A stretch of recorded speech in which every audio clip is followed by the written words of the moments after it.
wahai jiwa yang mutmainnah. Apa jiwa mutmainnah? Mutmainnah artinya sudah damai, tentram. Itu secara harfiah. Tapi siapakah yang disebut jiwa mutmainnah? Maka kembali kepada surat Ar-Ra'd, ala bidzikrillahi tatmainnul qulub.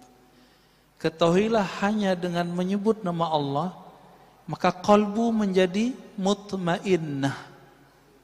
Qalbu menjadi tenang. Berarti hanya dengan menyebut nama Allah, qalbu tenang. Untuk mencapai radiyah mardiyah. Apa arti radiyah? Sering dengar ya, radiyah mardiyah. Irji'i ila rabbiki radiyatan mardiyah. Wahai jiwa yang sudah damai, pulanglah kepada Allah. Jadi kita diajak pulang, Pak, diajak pulang kampung. Udah tahu belum, Pak, jalan pulang? Ini udah tahu jalan pulang belum? Pulang ke rumah? Bukan. Jalan pulang kepada Allah. Coba dengarkan ayatnya. Ya ayyatuhan nafsul mutmainnah. Ini sering kita dengar tapi kita jarang memahaminya. Wahai jiwa yang sudah tenang dengan zikir, irji'i, berpulanglah engkau, pulang kampunglah engkau ila rabbik, kepada Rabbmu, kepada penciptamu, kepada yang meniupkan rohmu.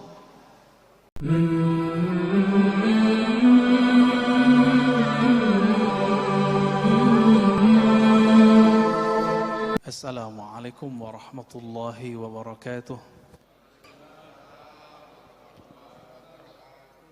Alhamdulillah rabbil alamin. Hamdal hamidin, hamdal mustaghfirin, hamdal musallin, hamdat taibina ilaihi. Ashhadu an la ilaha illallah wa ashhadu anna Muhammadan abduhu wa rasuluh. Allahumma salli wa sallim wa barik ala sayyidina Muhammad wa ala alihi wa ashabihi wa li baitihi wa dhurriyyatihi jama'in wa ba'du. Allahumma inna nas'aluka khaira hadzal yawm wa khaira fihi wa ba'dahu wa na'udzubika min syarri hadzal yawm wa syarri ma fihi wa syarri ba'dahu.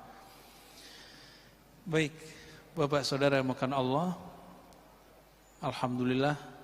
Ini kok tiap bulan jadinya Pak ya? Ada pekan kelimanya ya? Nggak mau hilang deh, pekan kelima langsung ambil. Taib. Bulan lalu kita membahas tentang Nur Muhammad sallallahu alaihi wasallam. Kalau disimpulkan, kajian Nur Muhammad ini tidaklah bid'ah seperti yang disebutkan oleh orang-orang yang anti dengan ilmu ini. Justru itu salah satu cara mengenal nafs. Karena kita akan membahas di pagi ini tentang kiat-kiat mencapai jiwa. Jiwa ini nafs yang radiyah dan mardiyah. Bapak Saudara makan Allah, boleh nanti dibuka di rumah atau sekarang surat Al-Fajr ayat 28 ya, 29. Sudah hafal kali ya? Ya ayyatuhan nafsul mutmainnah. Benar, 28 pada 27 Pak. Ya. Wahai nafs, wahai jiwa yang mutmainnah. Apa jiwa mutmainnah? Mutmainnah artinya sudah damai, tentram. Itu secara harfiah. Tapi siapakah yang disebut jiwa mutmainnah? Maka kembali kepada surat Ar-Ra'd, ala bidzikrillahi tatmainnul qulub. Ketahuilah hanya dengan menyebut nama Allah maka qalbu menjadi mutmainnah. Qalbu menjadi tenang. Berarti hanya dengan menyebut nama Allah, kalbu tenang. Ini mohon maaf Bapak yang rajin sholat. Bapak yang rajin sholat, kalau sholatnya tidak menyebut nama Allah dengan kalbunya, sholatnya tidak menenangkan. Mohon maaf Bapak Ibu, Saudara, Saudari yang rajin baca Quran. Kata orang kalau galau, baca Quran. Kalau enggak tentram, baca Quran, kan gitu. Bener. Tapi kok baca Quran enggak tenang juga? Karena antum baca Qurannya belum dengan nama Allah. Al-Quran itu suci. Tapi kalau yang baca kolbunya belum disucikan, ini enggak nyaman, Pak. Coba baju baru langsung dipakai, nyaman enggak? Bau apa? Masih bau pabrik. Enggak nyaman. Meskipun baru, maka perlu dibersihkan. Jadi pakai Quran itu ibarat pakai baju baru tapi belum disucikan. Jadi harus ada proses pensucian. Itu sebabnya di dalam Al-Quran Allah Subhanahu menyindir kita, ya. Jika engkau membaca Al-Quran, fasta'iz billah, ya, minasyaitonir rajim. Maka berlindung, berserahlah engkau kepada Allah dari syaitan yang dirajam, syaitan yang dibuang, dikutuk. Nah, ini mohon maaf, ya, kalau kita baca Quran, mau imam, mau jamaah, tapi tidak dengan nama Allah, tidak berlindung kepada Allah, ada perasaan Pak terbersit di kalbu. Aku paling fasih, bacaanku bagus, suaraku indah, bacaanku terbanyak. Ya. Saya mau ceramah begini, saya juga harus ta'awuz, Pak, berlindung. Karena kalau dengerin orang berisik di luar, kalau saya gak baca auzubillah, saya tersinggung, Pak. Tapi kalau saya ta'awuz dulu, yang di luar mau berisik gak ada masalah. Ya. Bapak di depan sini mau berisik juga gak ada masalah, kalau sudah ta'awuz.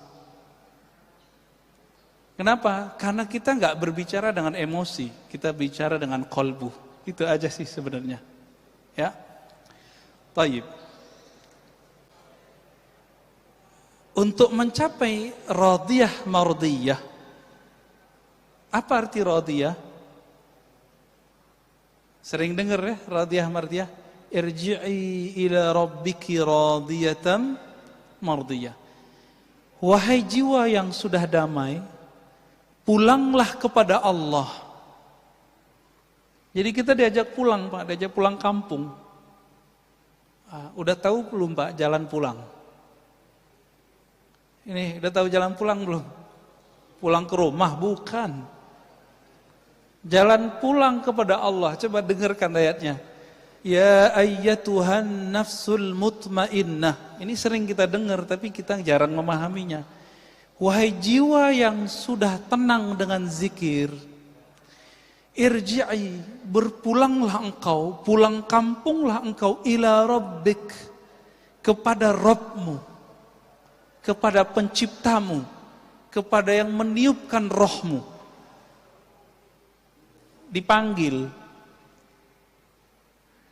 Kalau ada pihak, misalnya nih, ada kantor tertentu ngundang kita dari luar negeri, misalnya saya kalau diundang oleh satu KBRI, itu kita ditanggung, Pak, tiketnya. Ditanggung tiketnya, dijemput, di imigrasi kita kemudian aman, lewat saja. Lewat, nggak ada halangan. Nggak ada halangan sama sekali. Itu baru di dunia. Maka imigrasi yang ada di pesawat di negara-negara baru yang kita kunjungi itu persis mirip-mirip kayak di alam barzakh. Kalau nggak punya syafaat, nggak punya surat, itu ramak, Pak. Ya, satu kali teman saya, kita keluar dari Uzbek, tapi kopiahnya kopiah yang tidak disukai oleh orang Uzbek, dikira ini kopiah ekstremis. Karena orang Uzbek ini punya trauma. Di bawah Uzbek itu ada satu negara namanya Afghanistan. Itu sampai sekarang perang, Pak. Kopiahnya mirip-mirip sama orang sono. Teman saya pakai kopiah itu ketika masuk ke imigrasi, ditahan Pak. Adalah 1,5 jam, bengong aja deh ya. Untung kemudian yang lain pada sadar, ini kayaknya ada masalah nih. Dijemput, dikasih tahu, itu temanku udah baru keluar. Saya pakai kopiah Uzbek, langsung Pak lewat. Jadi cuma pakai tanda kopiah Uzbek itu bebas keluar masuk. Nah, maksud saya kira-kira gini Pak. Ini mohon maaf Bapak yang rajin sholat ke masjid. Ini berarti Islamnya kan bagus, imannya bagus. Tapi kan masih ada satu lagi. Apa? Ihsan. Kita ini sering mengatakan segala puji bagi Allah yang telah memberikan iman dan Islam. Tapi kita lupa satu lagi. Ihsan. Apa itu ihsan? Ihsan itu qalbu, merasa berhadap-hadap dengan Allah. Gitu. Maka kalau qalbu sudah merasa berhadap-hadap dengan Allah, muncullah adab yang mulia. Muncul adab yang mulia. Karena kemanapun dia memandang, dia seakan-akan dilihat oleh Allah Subhanahu wa ta'ala. Itu bahasa hadis. Kalau bahasa ahli qalbu sekarang disebut ilmu ma'rifatullah, ilmu mengenal Allah. Jadi apa itu ilmu ihsan? Ilmu ma'rifatullah, ilmu mengenal Allah Subhanahu wa ta'ala. Ilmu ini yang mau cari Pak. Ilmu ini kalau nambah terus, apa yang terjadi? Rohaninya naik. Rohaninya naik.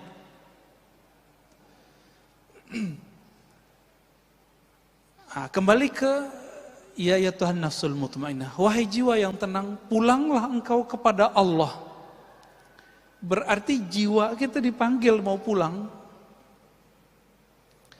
Oleh karena itu Bapak saudara makan Allah, setelah orang meninggal itu bukan berarti masalah selesai. Bukan berarti masalah selesai. Ini kita loncat aja langsung ke surga ya. Di surga semua umat manusia mencari cara supaya naik pangkat. Kita mundur dulu ya, mahsyar aja deh. Lebih gampang mahsyar. Di padang mahsyar semua umat manusia mencari syafaat. Nanti di sorga minta lagi. Ini kita yang paling gampang di padang mahsyar. Siapa yang mereka cari? Dicarilah Nabi Adam alaihissalam. Berharap namanya masuk ke dalam daftar yang diberi syafaat.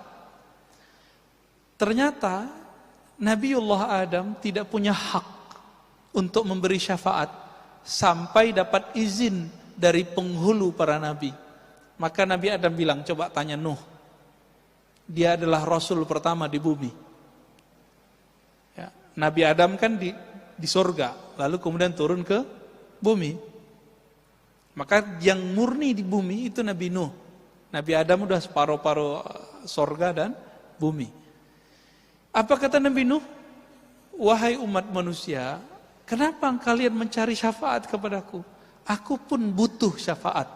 Carilah Ibrahim. Apa kata Nabi Ibrahim? Saya punya salah 2 kali berbohong. Padahal berbohongnya benar. Carilah Musa. Musa juga mengatakan carilah Isa. Isa mengatakan carilah Muhammad sallallahu alaihi wasallam. Maka Nabi mengatakan, akulah al-khatim, akulah al-fatih. Akulah penutup, akulah pembuka. Jika tidak ada izin dari Nabi, para Nabi yang lain tidak bisa memberi syafaat umatnya. Terlihat posisi Nabi kita. Masih panjang Pak cerita. Jadi nanti lewat alam barzakh, kita masih cari bantuan, cari guru lah kira-kira begitu. Dan proses cari guru sampai orang cari gurunya Nabi. Kita cari guru Nabi, apa kata Nabi? Cari Muhammad. Ya. Sallallahu alaihi wasallam. Hadis ini sahih Bukhari, sahih Muslim. Lalu baru Nabi kasih izin. Dengan izin dari Allah, maka Nabi itu bernama Al-Wasilah. Yang kita baca di doa setelah azan. Baca doa itu enggak? Jadi apa arti wasilah di situ? Wasilah dapat syafaat. Maka orang yang rutin membaca doa ba'da azan, insya Allah dapat syafaat nanti di sana. Amin rabbal alamin. Oke, baru kita kembali ke surga, Pak. Di surga nanti, ini surga, mohon maaf, surga yang ceritakan di Quran itu kan surga seksual, Pak. Surga makan, surga minum, surga syahwat. Bener kan? Fakihah, fawakih, apalagi kawaiba atraba, itu semuanya masalah makan minum seks, hiburan, jalan-jalan, itu aja isinya. Jadi surga yang diceritakan dalam Al-Quran, maka kemudian diceritakan oleh Nabi, di saat nanti semua orang sudah menikmati semua fasilitas surga, mereka kemudian bertanya, yang punya surga mana sih? Gitu.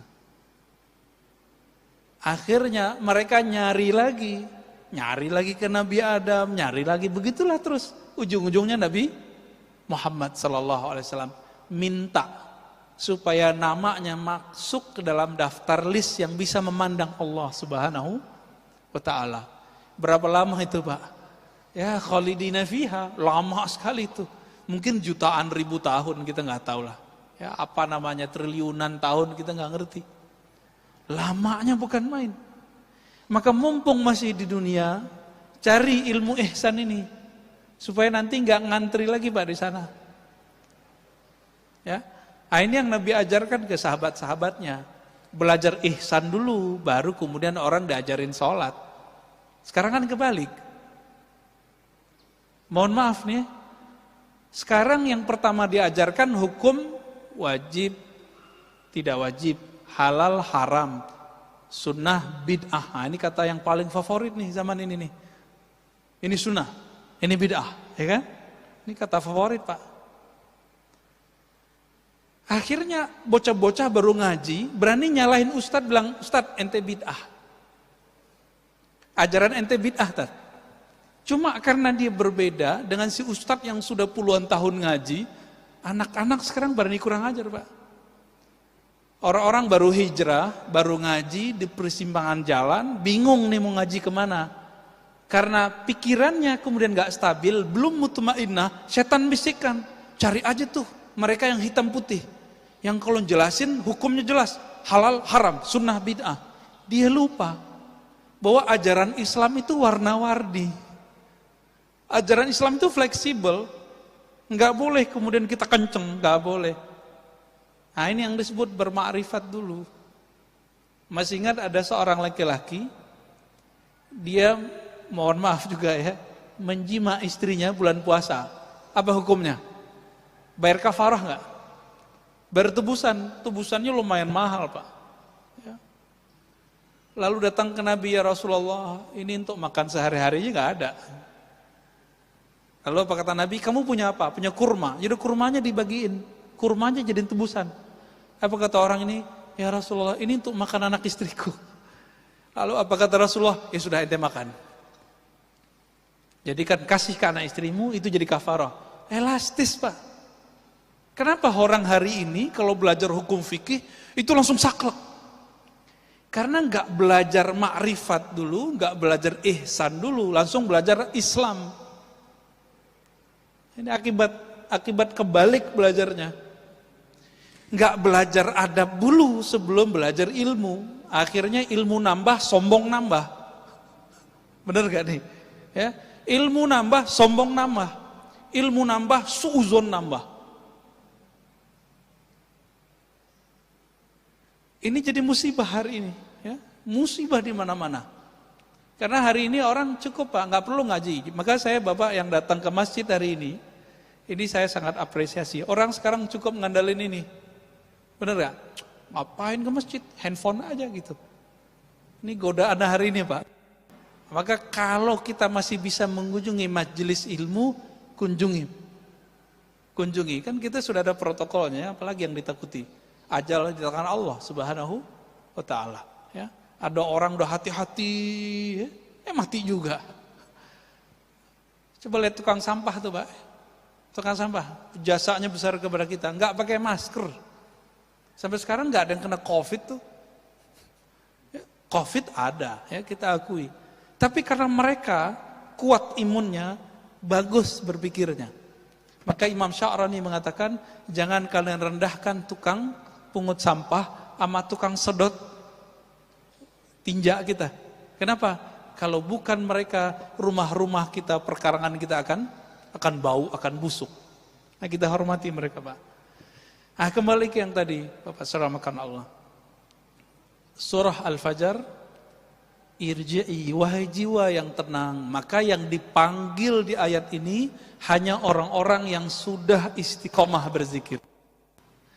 Sayyiduna Ibnu Abbas radhiyallahu taala anhuma mengatakan ayat ini adalah tiket orang ketika sakaratul maut. Tiket orang sakaratul maut. Jadi kalau ada orang meninggal nih, lalu turun ayat ini kepadanya, surga.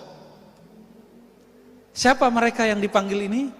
Mereka yang hari-harinya, setiap nafasnya selalu berusaha mengingat Allah Subhanahu wa taala. Dapat tiket dia.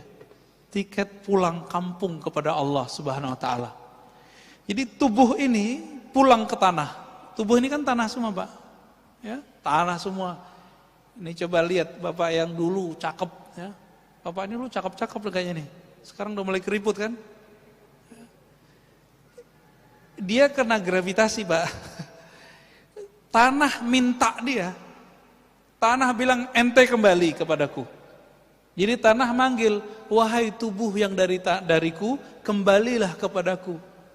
Tapi roh kita dipanggil oleh si peniup roh. Siapa yang meniupkan, menghembuskan roh ke dalam diri kita? Allah. Maka Allah akan panggil, wahai roh yang aku hembuskan, kembalilah kepadaku. Kalau nggak tahu jalan pulang, gimana caranya? Dan jalan pulangnya adalah ma'rifatullah, mengenal Allah lalu zikir. Udah dua itu aja. Nggak punah dua perangkat ini, jadi kayak sayap. Satu ma'rifatullah, satu zikrullah. Punya dua sayap ini terbang kita, Pak, nanti. Nah, diteruskan oleh ayat itu. Kembalilah kepada Allah dengan dua makom. Radiyah, mardiyah. Nah, ini secara makom dari sisi Allah. Tapi dari sisi kita dibalik. Mardiyah dulu baru radiyah. Nah, tapi beberapa ulama kita tidak mempermasalahkan itu. Radiyah diartikan jiwamu ridho. Mardiyah jiwamu diridhoi. Saya kalau sudah ridho sama seseorang, dia mau buat salah aja nggak apa-apa kan? Ya kan? Kita kalau udah sayang sama anak kita lempar kita pakai ini, Pak. Mau kita balas ngelempar dia? Enggak kan? Ah, inilah makomnya Ahlul Badar.